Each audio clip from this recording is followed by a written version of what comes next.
भारत के खिलाफ जंग में पाकिस्तान की फतह का एतराफ। अमरीकी कांग्रेस ने पाकिस्तान की फतह पर तस्दीक की मोहर लगा दी। भारत की शिकस्त से मुतालिक रिपोर्ट भी जमा करा दी। मई में पाक भारत जंग में पाकिस्तान ने भारत पर फौजी बढ़तरी हासिल की। चीन के हथियारों के साथ पाकिस्तान की कारकर्दगी नुमाया रही। पहली बार बीजिंग के जदीद हथियार HQ-9 missile defence system, PL-15 missile और J-10C तैयारे मैदान जंग में आजमाए गए। रिपोर्ट के मुताबिक पाकिस्तान ने भारत के राफेल तैयारे गिराए, जिससे फ्रांसीसी साख्ता तैयारों की साख को नुकसान पहुंचा। भारत ने पाकिस्तान की जानिब से 109 मिलिट्री अहदाफ को निशाना बनाने का एतराफ़ किया। अमेरिका, चीन, मुआशी और सिक्योरिटी कमीशन की रिपोर्ट में पाक भारत जंग का तज़किरा किया गया। रिपोर्ट के मुताबिक चीन ने पाकिस्तान को 5th जनरेशन J-35 तैयारों की पेशकश की। मोदी का फ़ोन आया, कहा कि जंग रोकने के लिए तैयार हैं। मैंने कहा शुक्रिया और फिर मुआहिदा कर लेते हैं। 2 एटमी कुव्वतें पाकिस्तान और भारत के दरमियान जंग रुकवाई, करोड़ों लोगों की जान बचाई। वज़ीर-ए-आज़म पाकिस्तान मेरा शुक्रिया अदा किया। 8 जंगें रुकवाने पर फ़ख्र है, अब सिर्फ यूक्रेन जंग रह गई है। अमरीकी सदर कहते हैं कि गजा में सीज़फायर के बाद तारीखी अमन मुआहिदा करवाया। अमन बोर्ड में बहुत सारे ममालिक के सरबराहान शामिल होंगे। कौमी हीरो ने सऊदी सरजमीन पर सबसे लाली परचम बुलंद कर दिया। अरशद नदीम ने इस्लामिक सॉलिडरिटी गेम्स में गोल्ड मेडल जीत लिया। जेवलिन थ्रो मुकाबलों में अरशद नदीम ने सबसे लंबी 83.05 मीटर थ्रो की। अरशद की पहली थ्रो 75.44, तीसरी 82.48 और चौथी थ्रो 77.06 मीटर तक रही। 5वीं थ्रो ज़ाया होगी। पाकिस्तान के ही यासिर सुल्तान दूसरे नंबर पर रहे, 76.04 मीटर की थ्रो करके सिल्वर मेडल हासिल किया। पाक धरती से अमन दुश्मनों के खात्मे का मिशन। सिक्योरिटी फोर्सेस की KPK के मुख्तलिफ इलाकों में कार्रवाइयाँ। दहशतगर्दों से झड़प फायरिंग के तबादले में भारतीय स्पॉन्सर 4 खारिज मारे गए।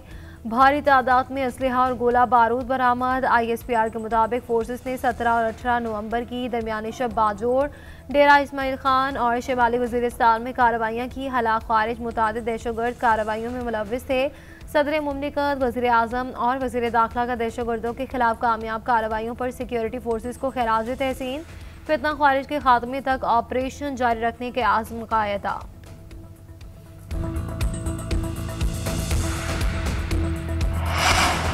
इलेक्शन कमीशन ने वज़ीर आला KP सुहेल आफरीदी का ज़िमनी इंतखाम पर मामूर सरकारी मुलाजमीन के खिलाफ धमकी आमेज़ अल्फाज का नोटिस ले लिया। ज़राए के मुताबिक इलेक्शन कमीशन ने आज सुबह 11:30 बजे इजलास तलब कर लिया, जिसमें सुहेल आफरीदी के मामले पर मुनासिब कानूनी कार्रवाई करने पर गौर किया जाएगा।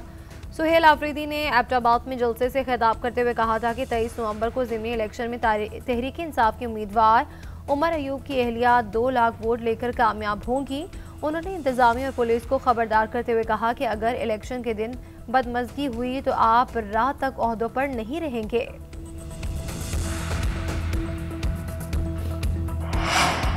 काम मेहनत से होता है, जादू टूने से नहीं। कुछ लोगों ने सियासत में कई साल ज़ाया किए। मुखालिफिन सिर्फ बदतहजीबी और गालम गलोच से पहचाने जाते हैं। काम करना आता तो सिर्फ नून लीग को आता है।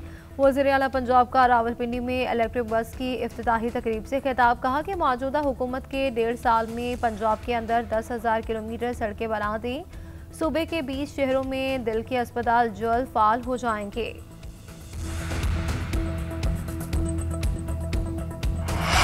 अमरीकी सदर डोनाल्ड ट्रंप ने खामोशी से रूस यूक्रेन अमन मंसूबे की मंजूरी दे दी। फाइनेंशियल टाइम्स के मुताबिक नया अमन मंसूबे का मुसव्वदा अमेरिका और रूस ने तैयार किया और रिपोर्ट के मुताबिक प्लान में अमन सिक्योरिटी गारंटी, यूरोपीय सिक्योरिटी, मुस्तकबिल के ताल्लुकात शामिल। प्लान में मशरक़ी यूक्रेन के कंट्रोल पर पोजीशन वाज़ेह नहीं। ट्रंप के एलची स्टीव विटकोफ की रूसी एलची से मुलाकात, यूक्रेनी सदर से मुलाकात ना हो सकी। यूक्रेनी हुकाम का कहना है कि हमें मालूम है कि अमरीकी हुकाम कुछ तैयार कर रहे हैं। व्हाइट हाउस के मुताबिक कहा कि वक्त आ गया है कि कत्लो गारत रुक जाए।